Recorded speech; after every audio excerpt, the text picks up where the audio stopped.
विज्ञान कहता है सपने दिमाग की कल्पना है, लेकिन सवाल ये है कि कुछ सपने इतने सटीक क्यों होते हैं?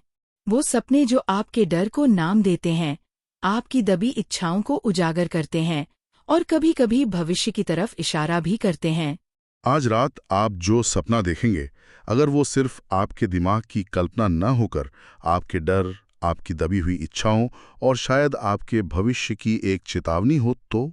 क्या होगा अगर कुछ सपने आपको डराने के लिए नहीं बल्कि जगाने आते हों?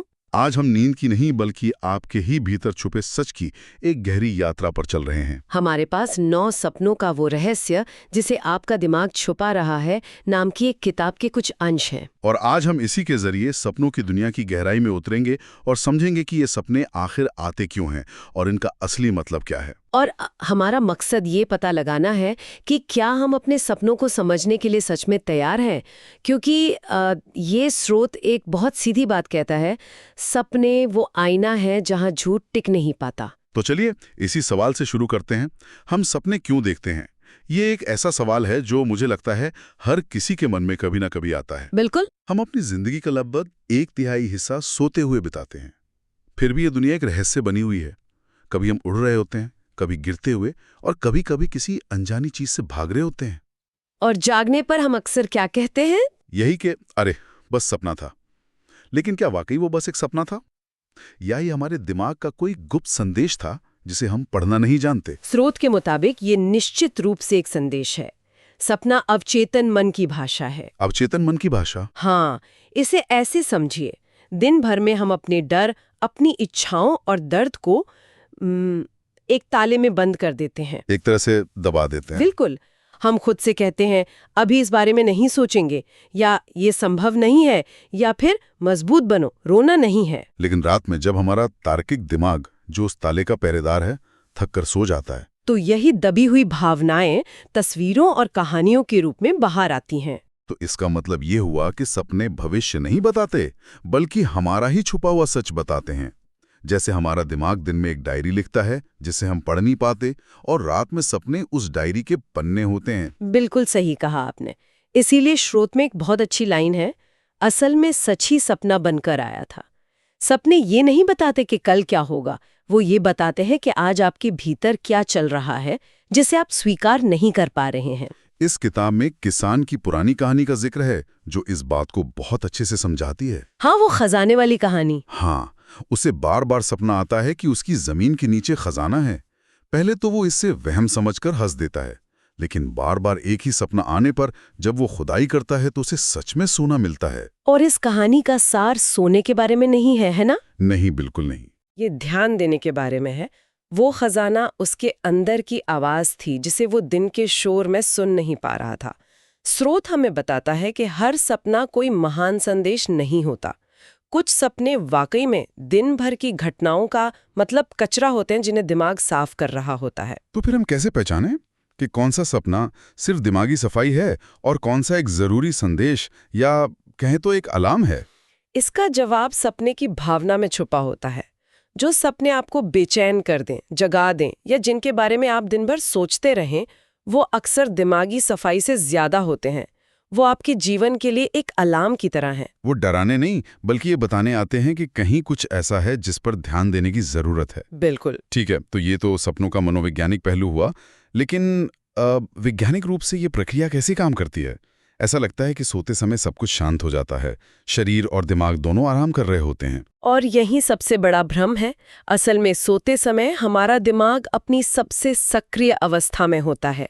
नींद के कई चरण होते हैं, हल्की नींद, गहरी नींद, और फिर एक ऐसा चमत्कारी चरण जहां सपनों की दुनिया खुलती है। आप रेम स्लीप की बात कर रही हैं? हाँ, रेम यानी रैपिड आई मूवमेंट अवस्था। रैपिड आई मूवमेंट यानी तेजी से आंखों का हिलना।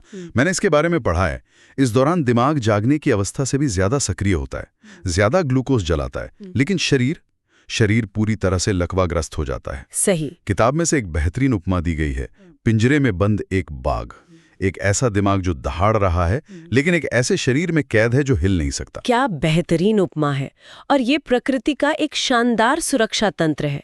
सोचिए, अगर ऐसा ना हो तो हम अपने सपनों को असल में जीने लगेंगे। मतलब दौड़ने, लड़ने या हवा में कूदने लगेंगे। बिल्कुल, और इसी वजह से सपने इतने असली लगते हैं कि जागने के बाद भी हमारा दिल तेजी से धड़क रहा होता है और सांसें चढ़ी होती हैं।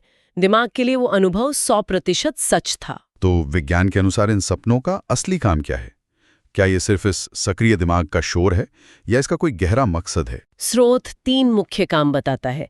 पहला, जैसा कि हमने कहा, जानकारी को छांटना, दिन भर की गैर जरूरी जानकारी और यादों को हटाना, एक तरह की दिमागी सफाई। हाँ, जैसे हम अपने कंप्यूटर की हार्ड ड्राइव को डिफ्रैगमेंट करते हैं, गैर जरूरी फाइलों को हटाकर जगह बनाना ताकि सिस्टम अगले दिन बेहतर काम कर सके। सही बात है। और दूसरा काम है यादों को व्यवस्थित करना। जो अनुभव भावनात्मक रूप से महत्वपूर्ण होते हैं, चाहे वो खुशी के हों या दुख के, दिमाग सपनों के जरिए उन्हें स्थायी यादों के रूप में सहेजता है। शायद इसीलिए किसी खास दिन की कोई एक छोटी सी बात भी हमें सालों तक याद रह जाती है। हो सकता है, क्योंकि सपने ने उसे हमारे लिए सहेज लिया था। और तीसरा और सबसे अहम काम है दबी हुई भावनाओं को बाहर लाना। जिन डरों को हम दिन में स्वीकार नहीं करते, जिन इच्छाओं को हम दबा देते हैं, वो सपनों में अपना रास्ता खोज लेते हैं। इसलिए स्रोत जोर देकर कहता है कि सपने दिमाग का शोर नहीं, बल्कि उसकी भाषा हैं। एक ऐसी भाषा जिसे हमें समझना, सीखना होगा। बिल्कुल। आज हम सपनों को एक जैविक और मनोवैज्ञानिक प्रक्रिया मानते हैं, लेकिन हमेशा से ऐसा नहीं था। ये बहुत दिलचस्प है कि कैसे हजारों सालों में सपनों को देखने का नजरिया बदला है। प्राचीन सभ्यताओं में सपनों को कैसे देखा जाता था? प्राचीन मिस्र में सपनों को ईश्वर का सीधा संदेश माना जाता था। वे इसे निजी अनुभव नहीं, बल्कि भविष्य की चिट्ठी मानते थे। अच्छा। हाँ, वहाँ ड्रीम इंटरप्रेटर्स या स्वप्न विश्लेषक होते थे, जो राजा से लेकर आम आदमी तक के सपनों का अर्थ बताते थे। कुछ मंदिरों, जिन्हें सेरापियम कहते थे, में लोग सिर्फ इसलिए सोने जाते थे ताकि उन्हें ईश्वर से कोई दिव्य सपना आ सके। मतलब सपनों से युद्ध जीते जा सकते थे और संकटों की चेतावनी मिल सकती थी। उनका यही मानना था। और सिर्फ मिस्र ही नहीं, ग्रीस और रोम में भी ऐसा ही था। जूलियस सीजर की पत्नी ने उनकी हत्या से पहले सपने में उन्हें खून में लथपथ देखा था। ये तो कमाल है। मतलब इतिहास बदल सकता था अगर एक सपने को गंभीरता से लिया जाता। बिल्कुल, उस चेतावनी को अनसुना कर दिया गया। भारत में तो सपनों को और भी सूक्ष्म दृष्टि से देखा गया है। उपनिषदों में चेतना की 3 अवस्थाओं का वर्णन है: जागृत, स्वप्न और सुषुप्त। जागना, सपना देखना और गहरी नींद। हाँ, यहाँ सपने को पश्चिमी देशों की तरह सिर्फ भविष्यवाणी या डर से नहीं, बल्कि चेतना की एक अलग यात्रा माना गया, जहाँ आत्मा शरीर की सीमाओं से मुक्त होकर अनुभव करती है। इसे आत्मज्ञान का एक जरिया समझा गया। और फिर आधुनिक दौर में सिगमंड फ्रॉइड और कार्ल जंग जैसे मनोवैज्ञानिकों ने इस पूरी सोच को बिल्कुल बदल दिया। हाँ, उन्होंने इसे ईश्वर के संदेश से हटाकर हमारे मन के भीतर का दरवाजा बना दिया। सही कहा। फ्राइड ने कहा कि हर सपना हमारी दबी हुई यौन इच्छाओं और छुपे डर का प्रतिबिंब है। उनके लिए सपने हमारे भीतर के उस तहखाने की चाबी थे, जिसमें हमने वो सब कुछ छुपा रखा है जिसे समाज स्वीकार नहीं करेगा। और कार्ल जंग ने इसे एक कदम और आगे बढ़ाया। उन्होंने सामूहिक अवचेतन का विचार दिया। हाँ, कलेक्टिव अनकॉन्शियस। ये एक बहुत ही आकर्षक विचार है। इसका मतलब है कि हम सब, पूरी मानवता, एक मानसिक स्तर पर जुड़े हुए हैं। हाँ, जंग का मानना था कि कुछ प्रतीक और सपने पूरी मानवता के लिए एक जैसे होते हैं, जैसे अंधेरा, पानी, आग, कोई बूढ़ा ज्ञानी आदमी या माँ का रूप। तो ये सिर्फ एक व्यक्ति की यादें नहीं, बल्कि हजारों सालों की पूरी सभ्यता की स्मृति है जो हमारे सपनों में उभरती है। बिल्कुल, ये हमारे डीएनए में बसे डर और उम्मीदों की तरह है। यहीं पर बात बहुत दिलचस्प हो जाती है। सपने सीधे सीधे बात क्यों नहीं करते? वे पानी, आग, घर या गिरने उड़ने जैसे प्रतीकों का इस्तेमाल क्यों करते हैं? क्योंकि प्रतीक अवचेतन मन की भाषा है, और अवचेतन मन तर्क नहीं करता, वो सिर्फ महसूस करता है। अगर सपना सीधे कह देता तुम अपनी नौकरी से डरते हो, तो आपका तार्किक दिमाग 100 बहाने बना लेता। अच्छा। लेकिन जब सपना आपको एक ऊंची इमारत से गिरते हुए दिखाता है, तो आप उस डर की भावना को नजरअंदाज नहीं कर सकते। सपने घटनाओं की रिपोर्ट नहीं है, वो भावनाओं की तस्वीरें हैं। स्रोत में कुछ आम प्रतीकों का जिक्र है, जैसे पानी, जिसका मतलब हमारी भावनाएं हैं, शांत पानी मतलब मन शांत है, और तूफानी पानी मतलब भावनाओं में उथल पुथल। ये तो हमारी भाषा से भी मिलता जुलता है, जैसे हम कहते हैं भावनाओं का तूफान। बिल्कुल। एक और शक्तिशाली प्रतीक है घर। घर, हाँ, घर अक्सर आपके स्व या आपके अपने शरीर का प्रतीक होता है। एक मजबूत सुंदर घर आत्मविश्वास दिखाता है, जबकि एक टूटा फूटा या गंदा घर अकेलेपन, उपेक्षा या शायद किसी स्वास्थ्य समस्या का संकेत हो सकता है। पता चला कि वो एक गंभीर स्वास्थ्य समस्या को नजरअंदाज कर रही थी और उसका शरीर सपने के जरिए मदद के लिए पुकार रहा था। ये तो रोंगटे खड़े कर देने वाला है। अच्छा, और गिरने या उड़ने के सपनों का क्या? ये तो बहुत लोगों को आते हैं। हाँ, और आम धारणा ये है कि गिरने का सपना जीवन में नियंत्रण खोने या असुरक्षा के डर से जुड़ा है। ये एक स्तर पर सही भी है, लेकिन ये किताब एक गहरी बात बताती है। क्या? ये कहती है कि गिरने का सपना अक्सर उस वादे को तोड़ने का संकेत है जो आपने खुद से किया था। शायद आपने स्वस्थ जीवन जीने का वादा किया था या कोई नया हुनर सीखने का, और जब आप उसे पूरा नहीं करते तो आपका अवचेतन मन आपको उस असफलता की भावना को गिरने के रूप में दिखाता है। वाह, ये तो बिल्कुल नया दृष्टिकोण है। ये सिर्फ बाहरी नियंत्रण खोने के बारे में नहीं, बल्कि आत्म अनुशासन खोने के बारे में है। सही। और उड़ने का सपना इसके ठीक उलट है। आजादी। हाँ, आजादी, सीमाओं को तोड़ने और अपनी क्षमता को पहचानने की इच्छा का प्रतीक है। ये अक्सर उन लोगों को आते हैं जो असल जिंदगी में खुद को बंधा हुआ या किसी स्थिति में फंसा हुआ महसूस करते हैं। स्रोत में एक और दिलचस्प प्रतीक का जिक्र है, सांप। ये तो बहुत भ्रमित करने वाला है। कुछ लोग इसे शुभ मानते, कुछ अशुभ। बिल्कुल, क्योंकि ये एक जटिल और दोहरा प्रतीक है। ये डर, धोखे और छिपे हुए खतरे का संकेत हो सकता है, लेकिन साथ ही केंचुली बदलने की वजह से ये जीवन में एक बड़े परिवर्तन, उपचार और ज्ञान का भी प्रतीक हो सकता है। तो मतलब सांप का सपना अच्छा भी हो सकता है और बुरा भी? हाँ, ये इस पर निर्भर करता है कि हमारी असल जिंदगी में क्या चल रहा है और सपने में सांप कर क्या रहा है। अगर वो काटता है तो ये किसी अनदेखी की जा रही समस्या की चेतावनी हो सकती है, लेकिन अगर वो शांति से गुजर रहा है या केंचुली बदल रहा है तो ये एक बड़े सकारात्मक बदलाव का संकेत हो सकता है। क्या ऐसा नहीं हो सकता कि सांप का सपना सिर्फ इसलिए आया हो क्योंकि सोने से पहले किसी ने नेशनल ज्योग्राफिक पर सांपों की डॉक्यूमेंट्री देखी थी? किताब इस बारे में क्या कहती है कि हम एक सार्थक प्रतीक और रोजमर्रा के कचरे में फर्क कैसे करें? ये एक बहुत जरूरी सवाल है और इसका जवाब है भावना। भावना? हाँ, अगर डॉक्यूमेंट्री देखने के बाद आया सपना सुबह याद भी नहीं रहता तो वो शायद सिर्फ दिन का अवशेष था। लेकिन अगर सपने के सांप ने आपको डरा दिया या आपको अजीब सा महसूस कराया तो इसका मतलब है कि आपके अवचेतन मन ने उस सांप की छवि को अपनी किसी गहरी भावना को व्यक्त करने के लिए इस्तेमाल किया है।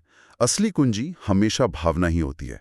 और उन सपनों के बारे में क्या जो बार बार आते हैं? ये तो ऐसा है जैसे दिमाग एक ही फिल्म बार बार चला रहा है जब तक हम उसका संदेश समझ ना लें। आपने एकदम सही कहा। बार बार आने वाले सपने संयोग नहीं हैं। वे इस बात का सबसे बड़ा संकेत हैं कि जीवन में कोई अनसुलझा मुद्दा, कोई पुराना दर्द या कोई गहरा डर है जिससे आप लगातार बच रहे हैं। यह आपके अवचेतन का दिया हुआ होमवर्क है। बिल्कुल, जब तक आप उस मुद्दे का सामना नहीं करते वो सपना लौटता रहेगा, शायद हर बार और ज्यादा तीव्र होकर। और लुसिड ड्रीम्स, यानी वो सपने जिनमें हमें पता होता है कि हम सपना देख रहे हैं, ये विचार ही अपने आप में कमाल का है। लुसिड सपने चेतना का एक अद्भुत स्तर दिखाते हैं। उस अवस्था में आप सपने के दर्शक नहीं रहते बल्कि उसके निर्देशक बन जाते हैं। मतलब आप कहानी को बदल सकते हैं, अपने डर से बात कर सकते हैं या बस उड़ने का आनंद ले सकते हैं। हाँ, और स्रोत बताता है कि ये सिर्फ मनोरंजन नहीं है, ये अपने डर का सामना करने, रचनात्मक समस्याओं को सुलझाने और अपनी चेतना की सीमाओं को समझने का एक शक्तिशाली उपकरण हो सकता है। ये दिखाता है कि चेतना नींद में भी जाग सकती है। तो आज की इस गहरी पड़ताल से ये साफ है कि सपने सिर्फ दिमाग का शोर या रात में चलने वाली कोई बेतरतीब फिल्म नहीं है। बिल्कुल नहीं। वे हमारे अवचेतन मन की एक सार्थक और प्रतीकात्मक भाषाएं हैं, जिसमें हमारी यादें, डर, अधूरी इच्छाएं और हमारी क्षमताएं तक छुपी होती हैं। हाँ, और हमने देखा कि कैसे हजारों सालों में सपनों को समझने का नजरिया बदला है, ईश्वर के रहस्यमयी संदेशों से लेकर हमारे अपने मन के मनोवैज्ञानिक नक्शे तक।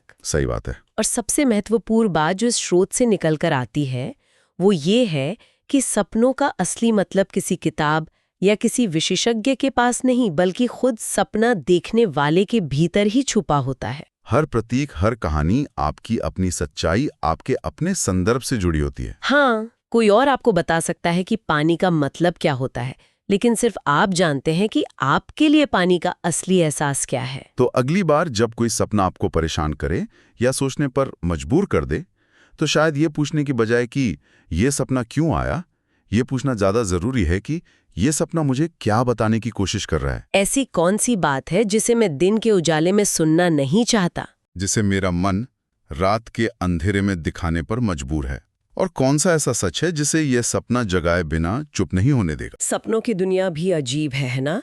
हर रात हम एक ऐसी फिल्म में होते हैं जिसके हम ही हीरो, विलेन और दर्शक भी हम ही होते हैं। लेकिन क्या हम कभी रुककर सोचते हैं कि इन सपनों का मतलब क्या है? आज हमारे पास सपनों पर कुछ बहुत ही दिलचस्प लेख और शोध है। हम ल्यूसिड ड्रीमिंग यानी सचेत सपनों से लेकर उन सपनों तक की बात करेंगे जो भविष्य का इशारा करते लगते हैं। तो हमारा मिशन है इस पहेली को सुलझाना। क्या सपने सिर्फ दिमाग की रात की सफाई है, या हमारे अवचेतन मन से भेजे गए कोई गुप्त संदेश? चलिए शुरू करते हैं। अच्छा, कभी ऐसा हुआ है कि सपने में कोई बहुत अजीब सी चीज हो और दिमाग में अचानक बत्ती जले, अरे रुको, ये तो एक सपना है? बस यही वो एक पल है जहां से सारी कहानी बदल जाती है। बिल्कुल। और वो पल बहुत शक्तिशाली होता है, क्योंकि उस एक पल से पहले आप सपने के रहमो करम पर होते हैं। अगर कोई पीछा कर रहा है तो आप भाग रहे हैं, अगर आप गिर रहे हैं तो डर रहे हैं। आप एक तरह से कहानी के गुलाम हैं। लेकिन जिस पल आपको यह एहसास होता है कि यह सपना है, आप उस गुलामी से आज़ाद हो जाते हैं। आप अचानक दर्शक की कुर्सी पर बैठ जाते हैं, और कभी-कभी तो डायरेक्टर की कुर्सी पर भी। ठीक है, तो यहीं से लूसिड ड्रीमिंग या सचेत सपनों की बात शुरू होती है।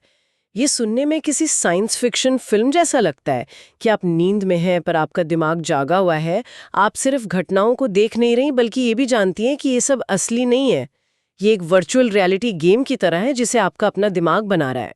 और इस एहसास का सबसे बड़ा असर डर पे पड़ता है। सोचिए, आप एक बुरे सपने में किसी ऊंची इमारत से गिर रहे हैं।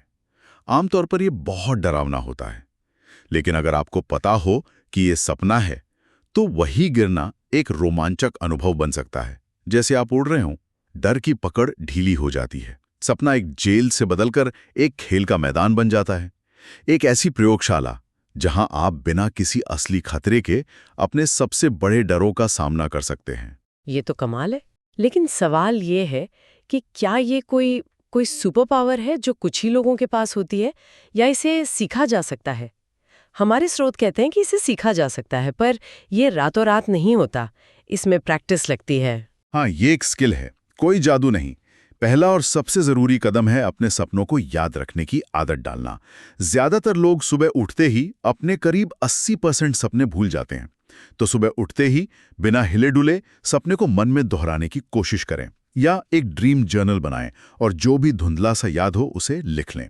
इससे आप अपने दिमाग को ये संकेत देते हैं कि सपने महत्वपूर्ण हैं। मतलब दिमाग को ट्रेनिंग देनी पड़ती है कि इस डेटा को डिलीट ना करें। और दूसरा कदम जो मुझे बड़ा मजेदार लगा वो है रियलिटी चेक। मतलब दिन में जब आप पूरी तरह जागी हुई हैं, कई बार रुककर खुद से पूछें, क्या मैं सपना देख रही हूँ? और फिर अपने आसपास देखें, किसी घड़ी को 2 बार पढ़ें या अपने हाथ की उंगलियां गिनें। कहते हैं सपनों में ये छोटी छोटी चीजें अक्सर गड़बड़ होती हैं। बिल्कुल। ये आदत जब पक्की हो जाती है तो ये आपके सपनों में भी चली जाती है।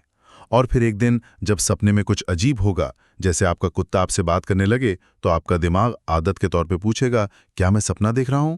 और उस पल आपको जवाब मिलेगा, हाँ। लेकिन यहाँ एक चुनौती आती है। कई लोग जैसे ही सचेत होते हैं, वे इतने उत्साहित हो जाते हैं कि उनकी नींद ही खुल जाती है।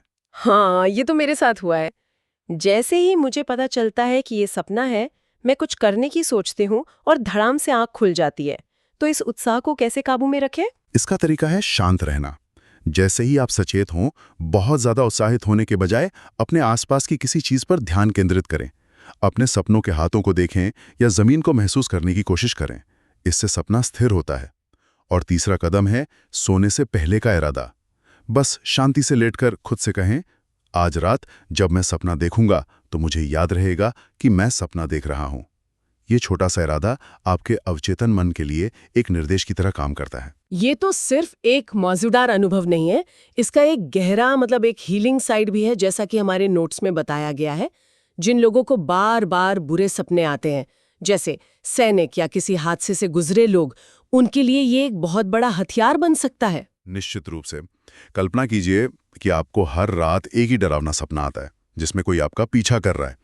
सालों से आप बस भाग रहे हैं, लेकिन लूसिड ड्रीमिंग के जरिए एक रात आप भागने के बजाय रुक जाते हैं, पलटते हैं और उस चीज से पूछते हैं, तुम मुझसे क्या चाहते हो?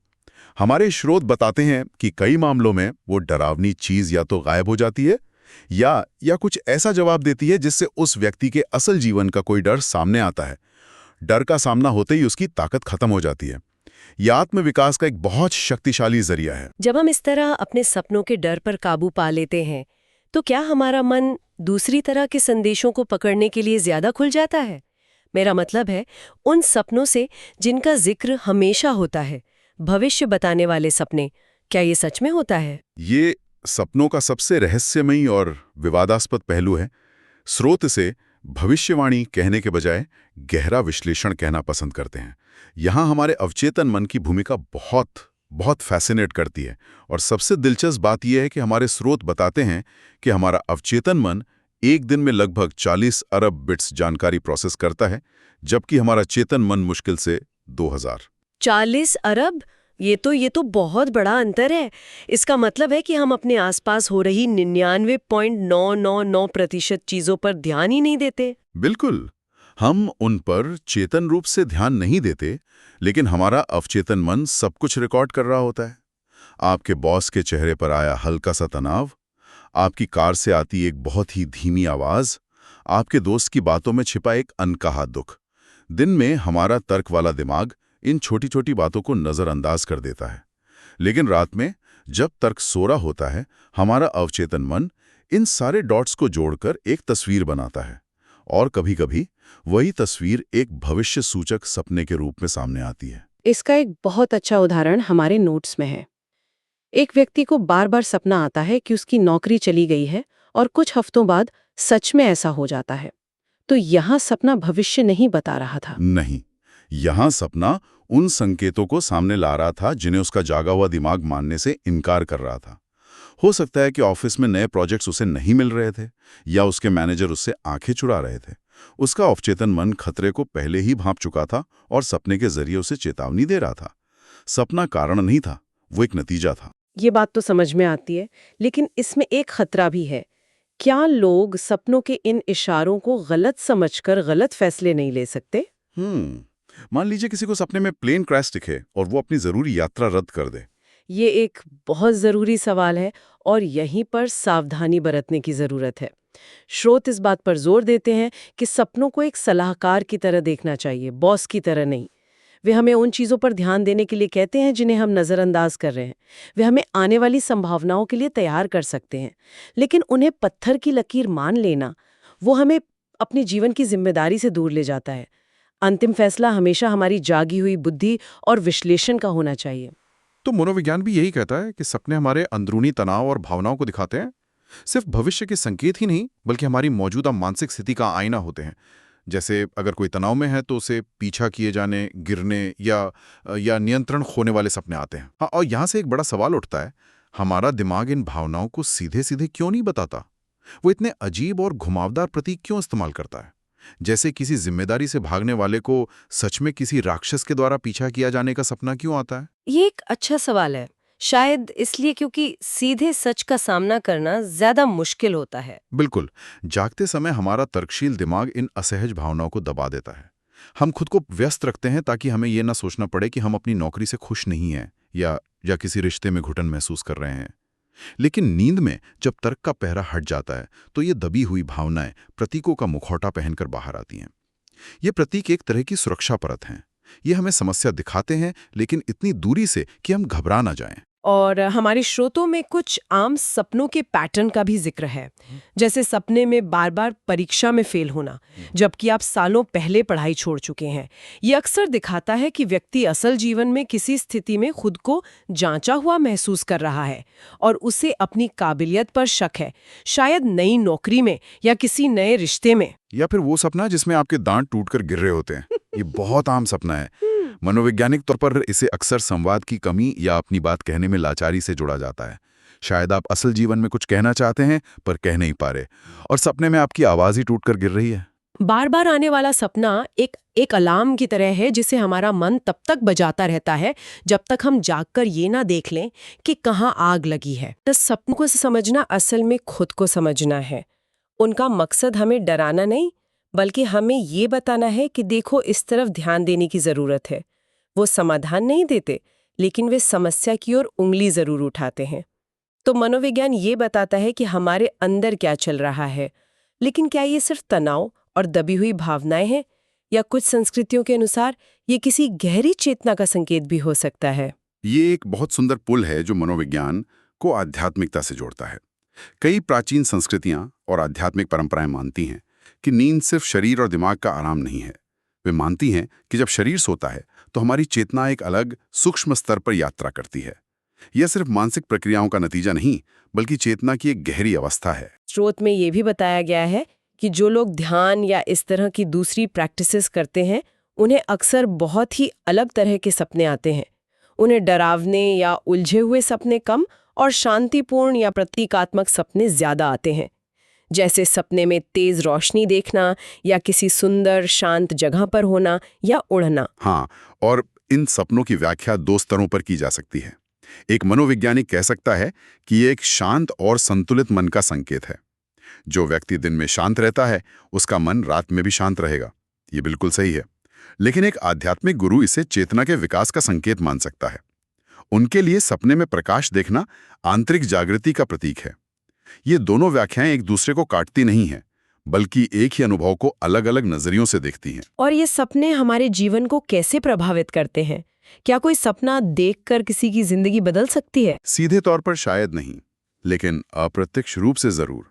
कोई सपना आपको किसी समस्या का ऐसा हल सुझा सकता है जो आपके जागे हुए दिमाग ने कभी सोचा ही ना हो। ये जैसे हमारे नोट्स में एक उदाहरण है कि किसी को बार बार अपने बचपन के घर का सपना आता है।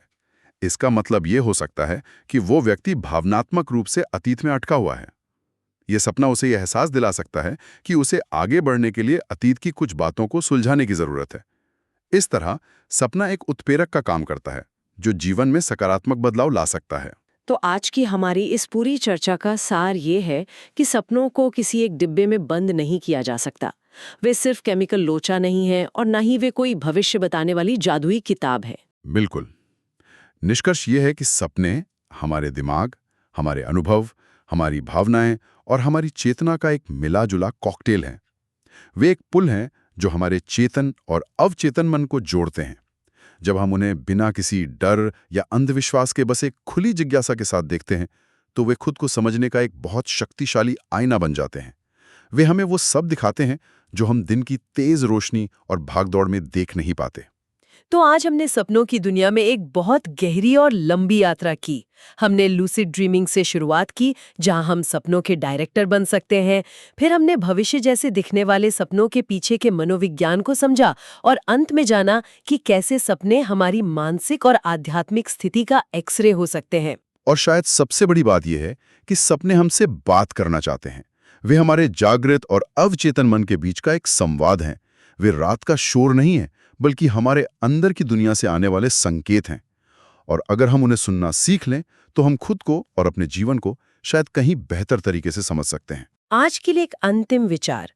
अगर हम अपने सपनों की भाषा को समझना सीख जाएं, उन प्रतीकों और इशारों को पकड़ना सीख जाएं, तो क्या हमारी जागी हुई जिंदगी उन अनसुलझी पहेलियों को सुलझाना शुरू कर देगी जिनसे हम दिन में मुंह फेर लेते हैं? इस पर सोचिएगा।